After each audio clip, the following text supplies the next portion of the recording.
Hello students, welcome to auto exams. मैं हूं सोनम और आज इस वीडियो में हम कवर करने वाले आरपीएफ कांस्टेबल एसआई नई भर्ती 2024 के लिए जीके जीएस प्रैक्टिस है 26 को कवर करने वाले हैं। तो आज ये सेशन काफ़ी इंपॉर्टेंट और हेल्पफुल होने वाली है आप सभी के लिए, जितने भी स्टूडेंट आरपीएफ कांस्टेबल और एसआई की तैयारी कर रहे हैं। आप सभी लोग अपने सोनम मैम के साथ वीडियो के लास्ट तक बने रहिएगा। अगर आप हमारे चैनल पर नए विजिट किए हैं तो प्लीज़ चैनल सब्सक्राइब करिएगा, ऑटो एग्जाम्स को बेल आइकन प्रेस कर लीजिएगा। चलिए चलते हैं प्रश्नों की तरफ। यहाँ पे आपका पहला क्वेश्चन दिया गया है, भारतीय संविधान का कौन सा अनुच्छेद धन विधेयक की परिभाषा से संबंधित है? तो राइट आंसर हो जाएगा धन विधेयक। किसमें आपका दिया गया आर्टिकल आपके 110 में 110 में आपके धन विधेयक का उल्लेख किया गया है। वही आर्टिकल जो आपका 117 है, इसमें वित्त विधेयक का उल्लेख किया गया है। चलिए नेक्स्ट देखेंगे। अगला क्वेश्चन आपका दिया गया है, मिजोरम के पारंपरिक बांस नृत्य को क्या कहा जाता है? तो जो आपका मिजोरम के अंदर बाम्बू नृत्य किया जाता है यानी बांस नृत्य, उसे हम चिराव कहते हैं। Option C is the right answer. Next देखेंगे। अगला क्वेश्चन आपको यहाँ पे दिया गया है, निम्नलिखित में से कौन सा शहर स्वामी नारायण अक्षरधाम मंदिर के लिए प्रसिद्ध है? तो राइट आंसर हो जाएगा नई Delhi. Option A is the right answer. चलिए आगे देखेंगे। अगला क्वेश्चन आपको यहाँ पे दिया गया है, भारतीय संविधान में गणतंत्र की अवधारणा निम्नलिखित में से किस देश के संविधान से ली गई है? तो आप सभी को पता होना चाहिए, जो ये आपके भारतीय संविधान में गणतंत्र की अवधारणा ली गई है वह फ्रांस के संविधान से ली गई है। आपका राइट आंसर हो जाएगा ऑप्शन बी।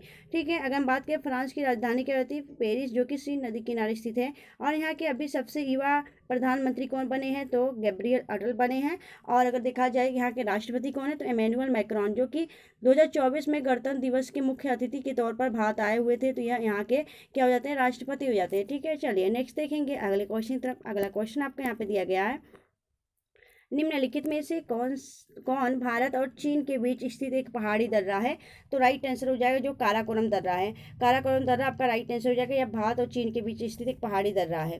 नेक्स्ट देखेंगे। अगला क्वेश्चन आपका है कि झेलम नदी निम्नलिखित में से किस उद्गम स्थल से निकलती है? तो जो झेलम नदी है उसका उद्गम स्थल वेरीनाग झील हो जाता है, जम्मू कश्मीर। अगर हम बात करें तो जितने भी नाग नागिन वाले झील हो जाते हैं, और आपके अनंतनाग झील, और आपके जितने भी याद रखिएगा, जितने भी नाग नागिन वाले झील हैं वह सभी आपके जम्मू कश्मीर में स्थित है। तो option A the right answer. Next देखेंगे। अगला क्वेश्चन आपका दिया गया है कि निम्नलिखित में से किस राज्य में सबसे अधिक कोयला भंडार है? तो राइट आंसर हो जाएगा झारखंड में आपका सबसे अधिक कोयला भंडार है। और झारखंड का जो झरिया है वह कोयले के लिए प्रसिद्ध है, यह आपका याद रखना है। ठीक है, चलिए आगे देखेंगे। अगला क्वेश्चन आपको यहाँ पे दिया गया है, डाल्टन के परमाणु सिद्धांत के अनुसार परमाणु छोटी पूर्व संख्याओं के अनुपात से मिलकर बनते हैं, क्या बनते हैं? तो राइट आंसर हो जाएगा जो डाल्टन का परमाणु सिद्धांत है उनके अनुसार परमाणु जो छोटी पूर्व संख्या से मिलकर आपका यौगिक बनते हैं। Option D is the right answer. आगे दिया गया है, गिर राष्ट्रीय उद्यान को किसके लिए या इसके डैश के लिए जाना जाता है? तो जो गिर राष्ट्रीय उद्यान है वह आपके कहाँ पे? गुजरात में है। और इसके अलावा यहाँ पे जो एशियाई शेर है उसके लिए प्रसिद्ध है आपका गिर राष्ट्रीय उद्यान। ठीक है, कहाँ पे है यह गिर राष्ट्रीय उद्यान? तो गुजरात में है। और गिर राष्ट्रीय उद्यान के अलावा यहाँ पर वसुंधरा राष्ट्रीय उद्यान भी स्थित है। नेक्स्ट देखेंगे अगले क्वेश्चन तरफ। अगला क्वेश्चन आपको यहाँ पे दिया गया है, सर्वोच्च न्यायालय के न्यायाधीशों की नियुक्ति राष्ट्रपति के द्वारा भारतीय संविधान के अनुच्छेद डैश के तहत किया जाता है? तो राइट आंसर हो जाएगा आर्टिकल 124 के तहत आपका सर्वोच्च न्यायालय के न्यायाधीशों की नियुक्ति की जाती है। चलिए आगे देखेंगे। अगला क्वेश्चन आपको यहाँ पे दिया गया है, निम्नलिखित में से किसे अमृत बाजार पत्रिका समाचार पत्र शुरू किया था? तो अमृत बाजार पत्रिका जो आपका शुरू किया गया था वह शुरू किया गया था शिशिर कुमार घोष के द्वारा। Option C is the right answer. आगे देखेंगे। अगला क्वेश्चन आपको यहाँ पे दिया गया है, 1992 के 74वें संशोधन अधिनियम के तहत भारत के संविधान में एक नया भाग डैश जोड़ा गया था? तो भाग 9A जोड़ा गया था। Option A is the right answer. चलिए आगे देखेंगे। अगला क्वेश्चन आपको यहाँ पे दिया गया है, मिट्टी की नमी को बनाए रखने के लिए नंगे मैदान को कार्बनिक पदार्थ की एक परत से ढकने की प्रक्रिया को क्या कहा जाता है? तो यह आपका राइट आंसर हो जाएगा मचलिंग कहा जाता है, जो आपके मिट्टी की नमी को बनाए रखने के लिए नंगे मैदान को कार्बनिक पदार्थ से परत से ढकने के लिए मचलिंग कहा जाता है। यह आपसे कई बार एग्जाम में पूछा गया क्वेश्चन हो जाता है। अगला क्वेश्चन आपका दिया गया है, निम्नलिखित में से कौन सा शब्द शहद के उत्पादन से संबंधित है, तो शहद के लिए आपका एपीकल्चर हो जाएगा। एपीकल्चर आपके मधुमक्खी पालन यानी शहद उत्पादन के लिए किया जाता है। एक्वाकल्चर मछली पालन, और हॉर्टिकल्चर जो है बागवानी के लिए, और सेरिकल्चर आपके रेशम पालन के लिए होता है। तो option C is the right answer. आगे देखेंगे, अगला क्वेश्चन आपको यहाँ पे दिया गया है, निम्नलिखित में से कौन सी नदी मीठे पानी की डॉल्फिन का घर कहा जाता है? तो राइट आंसर हो जाएगा गंगा नदी को कहा जाता है मीठे पानी की डॉल्फिन के घर। और डॉल्फिन को 2009 में भारत का राष्ट्रीय जलीय जीव घोषित किया गया है। अगला क्वेश्चन दिया गया है, निम्नलिखित में से कौन सा त्यौहार उड़ीसा के अंतर मनाया जाता है या उड़ीसा में मनाया जाता है? तो राइट आंसर हो जाएगा बाली तृतीया, या उड़ीसा में मनाया जाता है। हॉर्नबिल नागालैंड, और या जो मोनालू है तो आपके तेलंगाना के अंदर। आगे देखेंगे, अगला क्वेश्चन आपका दिया गया है, निम्नलिखित में से कौन सा देश तेल पेट्रोलियम का सबसे बड़ा उत्पादक है? तो संयुक्त राज्य अमेरिका यह सबसे बड़ा उत्पादक देश हो जाता है। आगे देखेंगे, भारत और श्रीलंका डैश के द्वारा आपस में जुड़े हुए हैं? तो राइट आंसर हो जाएगा आपके एडम ब्रिज, जिन्हें हम राम सेतु के नाम से भी जानते हैं। और पाक जल संधि जो है वह भारत और श्रीलंका के बीच में ही स्थित है। ठीक है, चलिए आगे देखेंगे। अगला क्वेश्चन आपको यहाँ पे दिया गया है, निम्नलिखित में से कौन सी संरचना उत्तरी अमेरिका महाद्वीप को दक्षिणी अमेरिका महाद्वीप को जोड़ती है? तो राइट आंसर हो जाएगा स्थल डमरू मध्य जोड़ती है उत्तरी अमेरिका महाद्वीप को दक्षिणी अमेरिका महाद्वीप से। ठीक है, चलिए आगे देखेंगे। अगला क्वेश्चन आपको यहाँ पे दिया गया है, निम्नलिखित में से कौन सी पुस्तक राजेंद्र प्रसाद द्वारा लिखी गई है? तो इंडिया डिवाइडेड जो है यह राजेंद्र प्रसाद द्वारा लिखी गई पुस्तक। और राजेंद्र प्रसाद भारत के पहले राष्ट्रपति थे, और यह बिहार राज्य से बिलोंग करते हैं। ठीक है, अगर देखें यहाँ पे तो जो यह आपके डिस्कवरी ऑफ इंडिया है, यह पुस्तक आपके पीटी नेहरू द्वारा लिखी गई, जो कि भारत के पहले प्रधानमंत्री थे। चलिए आगे देखेंगे अगले क्वेश्चन तरफ। नेक्स्ट क्वेश्चन आपको यहाँ पे दिया गया है, पेरू की राजधानी क्या है? तो पेरू की राजधानी लीमा हो जाती है। तो लीमा आपका राइट आंसर हो जाएगा। ठीक है, अगर देखा जाए यहाँ की जो मुद्रा है वह हो जाती है सोता। ठीक है, चलिए नेक्स्ट देखेंगे। अगला क्वेश्चन आपका है, धावन सोडा का रासायनिक नाम है? तो धावन सोडा का रासायनिक नाम है sodium carbonate. Option right answer हो जाएगा ऑप्शन ए। चलिए आगे देखेंगे। नेक्स्ट क्वेश्चन आपका दिया गया है कि भारत के किस राज्य में फतोरबा त्यौहार मनाया जाता है? फतोरबा यात्रा मनाया जाता है। तो राइट आंसर हो जाएगा या गोवा के अंदर मनाया जाता है। Option B is the right answer. Next देखेंगे, भारत के किस राज्य में निशागंधी उत्सव मनाया जाता है? तो राइट आंसर हो जाएगा यह आपके निशागंधी जो उत्सव है यह आपके कहाँ मनाया जाता है? तो करेक्ट आंसर हो जाएगा आपका यह मनाया जाता है आपके केरल के अंदर।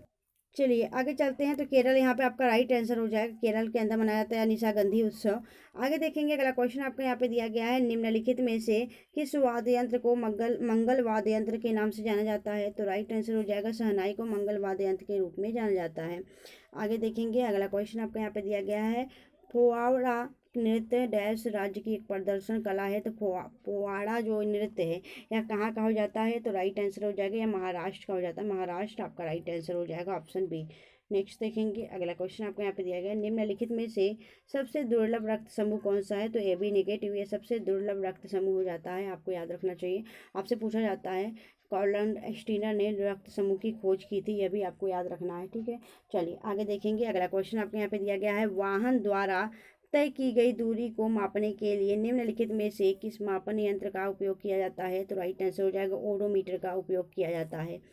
आगे देखेंगे, अगला क्वेश्चन आपको दिया गया है, पंथी नृत्य शैली पंथी नृत्य शैली किस भारतीय राज्य से जुड़ी हुई है? तो राइट आंसर हो जाएगा छत्तीसगढ़ में यह नृत्य किया जाता है पंथी नृत्य।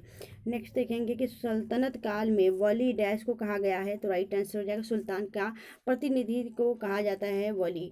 आगे देखेंगे, अगला क्वेश्चन आपका दिया गया है कि साइमन हैरिस कहाँ के युवा प्रधानमंत्री के रूप में चुने गए हैं? तो राइट आंसर हो जाएगा यह जो साइमन हैरिस है यह कहाँ के प्रधानमंत्री अभी चुने गए हैं युवा प्रधानमंत्री? तो यहाँ पे राइट आंसर हो जाएगा आयरलैंड के। तो Ireland option C is the right answer. आगे देखेंगे, अगला क्वेश्चन आपका है, शिव कुमार शर्मा किस वाद्य यंत्र से संबंधित है? तो शिव कुमार शर्मा जो है एक प्रसिद्ध संतूर वादक हो जाते हैं। Option B is the right answer. आगे देखेंगे, अगला क्वेश्चन आपका दिया गया है कि निम्नलिखित में से दिनार किस देश की मुद्रा है? तो दिनार जो है वह इराक की हो जाती है मुद्रा दिनार। नेक्स्ट देखेंगे, अगला क्वेश्चन आपको यहाँ पे दिया गया है, निम्नलिखित में से किस मौर्य शासक ने तक्षशिला विद्रोह को दबाया था? तो राइट आंसर हो जाएगा अशोक ने यह तक्षशिला विद्रोह को दबाया था। आगे देखेंगे, अगला क्वेश्चन दिया गया है कि निम्नलिखित में से कौन सी फसल कम उपजाऊ तथा बलुई मृदा से में उगाई जाती है? तो राइट आंसर हो जाएगा यहाँ पे मक्का, मक्का आपका करेक्ट आंसर हो जाएगा। तो यहाँ पे ऑप्शन की बात करें तो मक्का आपका करेक्ट होगा। ठीक है, तो मक्का नहीं, बाजरा होगा, बाजरा, बाजरा आपका राइट आंसर हो जाएगा। चलिए आगे देखेंगे। अगला क्वेश्चन आपको यहाँ पे दिया गया है कि विश्व के सबसे ऊंचे रेलवे पुल चिनाब पुल की ऊंचाई कितनी है? तो राइट आंसर हो जाएगा यहाँ पे जो चिनाब पुल है वह कहाँ स्थित है? जम्मू कश्मीर में स्थित है। यह 359 मीटर है। आपका option A the right answer. आगे देखेंगे। लीगन मक्की बांध निम्न में से किस नदी पर बनाया गया? तो लीगन मक्की बांध जो है यह कहाँ पे बनाया गया? तो यह आपका राइट आंसर हो जाएगा कि शरावती नदी पे बनाया गया। Option see the right answer. आगे देखेंगे। अगला क्वेश्चन आपका दिया गया निम्नलिखित में से बाघ अभ्यारण्य टाइगर रिजर्व में कौन सा मध्य प्रदेश में स्थित नहीं है? तो राइट आंसर हो जाएगा जो अमनगढ़ है यह नहीं स्थित है। अमनगढ़ तो आपकी उत्तर प्रदेश में स्थित है, बाकी ये सभी आपके कहाँ स्थित है? तो यह आपके एमपी राज्य में स्थित है, यानी मध्य प्रदेश। और इसे क्या कहा जाता है? इसे टाइगर स्टेट भी कहा जाता है आपके इसको, तो मध्य प्रदेश राज्य को। चलिए आगे देखेंगे नेक्स्ट क्वेश्चन की तरफ। अगला क्वेश्चन आपको यहाँ पे दिया गया है 1974 में प्रथम कृषि विज्ञान केंद्र की स्थापना निम्नलिखित में से किस स्थान पर की गई थी? तो राइट आंसर हो जाएगा यह कहाँ पे की गई थी प्रथम आपके कृषि विज्ञान की स्थापना? तो यहाँ पे राइट आंसर हो जाएगा पांडुचेरी। तो पांडुचेरी आपका राइट आंसर हो जाएगा, ऑप्शन बी। नेक्स्ट देखेंगे। अगला क्वेश्चन आपका दिया गया है निम्नलिखित में से कौन सी नदी घाटी बेसिन क्षेत्रफल से में सबसे बड़ी है? तो यहाँ पर राइट आंसर हो जाएगा महानदी। यह सबसे बड़ी नदी हो जाती है आपकी नदी घाटी बेसिन क्षेत्र में। नेक्स्ट देखेंगे अगले क्वेश्चन की तरफ कि इंद्रावती, प्राणहिता और सबरी निम्नलिखित में से किसकी उपनदियाँ हैं? तो यह आपकी गोदावरी की नदियाँ हो जाती हैं, गोदावरी की सहायक नदियाँ। गोदावरी की बात करें तो जो गोदावरी है यह कहाँ से निकलती है? यह महाराष्ट्र के त्रिभुवनेश्वर पहाड़ी से निकलती है। और जायकवाड़ी परियोजना जो है यह गोदावरी नदी पर ही बना हुआ है। आगे देखेंगे। अगला क्वेश्चन आपका दिया गया है कि 1974 में प्रथम कृषि विज्ञान केंद्र की स्थापना निम्नलिखित में से किस स्थान पर हुई थी? तो राइट आंसर हो जाएगा यह आपके पांडुचेरी में ही की गई थी। यह दोबारा क्वेश्चन रिपीट हो गया। आगे देखेंगे कि प्रसिद्ध ज्वालामुखी पर्वत का कराकटोआ निम्नलिखित में से किस देश में स्थित है? तो कराकटोआ जो है यह एक सक्रिय ज्वालामुखी है और यह कहाँ पे स्थित है? यह इंडोनेशिया में स्थित है। इंडोनेशिया की बात की, इंडोनेशिया जो है इसकी राजधानी जकार्ता। यह आपके किस द्वीप पे है? तो आपकी जावा द्वीप पे स्थित है। ठीक है, चलिए नेक्स्ट देखेंगे। अगला क्वेश्चन आपका है कि गांधी इरविन समझौता कब हुआ था? तो यह 1931 में हुआ था, गांधी इरविन समझौता। अगला क्वेश्चन आपको दिया गया है जलोढ़ मिट्टी फसल उत्पादन की दृष्टि से समृद्ध है, परंतु इसमें किसका अभाव है? तो इसमें आपके ह्यूमस तथा नाइट्रोजन का अभाव होता है। आगे देखेंगे बिस्मिल्लाह खान की किससे संबंधित थे? तो बिस्मिल्लाह खान जो है यह आपके किससे संबंधित हो जाते हैं? तो राइट आंसर हो जाएगा प्रसिद्ध आपके शहनाई वादक हो जाते हैं बिस्मिल्लाह खान। शहनाई आपका राइट आंसर हो जाएगा, ऑप्शन डी। आगे देखेंगे। अगला क्वेश्चन आपका है निम्नलिखित में से किस शासक का काल संगमरमर काल कहलाता है? तो राइट आंसर हो जाएगा शाहजहाँ। शाहजहाँ का आपका राइट आंसर हो जाएगा। चलिए आगे देखेंगे। अगला क्वेश्चन आपको दिया गया है कि चिकित्सा में नोबेल पुरस्कार पाने वाले प्रथम भारतीय व्यक्ति थे, तो कौन थे? तो राइट आंसर हो जाएगा डॉक्टर हरविंद खुराना। यह चिकित्सा में पहली बार नोबेल पुरस्कार पाने वाले प्रथम भारतीय हो जाते हैं। तो यहाँ पे राइट आंसर हो जाएगा ऑप्शन बी। नेक्स्ट देखेंगे कि कान का पर्दा किस जीव में नहीं होता है? तो भैया इसमें आपके सांप में कान का पर्दा नहीं पाया जाता, कान होता ही नहीं है। नेक्स्ट देखेंगे। अगला क्वेश्चन आपका है कि सबसे पहले सूर्य कहाँ निकलता है? तो यह आपके अरुणाचल प्रदेश में निकलता है। अरुणाचल प्रदेश में यह सूर्य निकलता है। अगर बात करें कि अरुणाचल प्रदेश में कौन सा नेशनल पार्क स्थित है? मोलिंग नेशनल पार्क और नामदफा नेशनल पार्क यहीं पे स्थित है। और यहाँ के जो मुख्यमंत्री हैं वह पेमा खांडू हैं। और अगर बात करें यहाँ के जो गवर्नर हैं वह बी.डी. मिश्रा हैं, यह भी आप याद रखिएगा। तो दोस्तों आज की ये क्लास आपको कैसी लगी? यहाँ पे 50 क्वेश्चन हम डेली आपकी जीके जीएस की यहाँ पे कवर कराते हैं आरपीएफ कांस्टेबल और एसआई के लिए। तो दोस्तों यह क्लास आपको कैसी लगती है आप हमें कमेंट सेक्शन में अपनी फीडबैक जरूर दिया करिए। तो मिलेंगे आपसे नेक्स्ट वीडियो में ऐसे बेस्ट कंटेंट के साथ। तब तक के लिए bye bye and thanks for watching, keep smiling.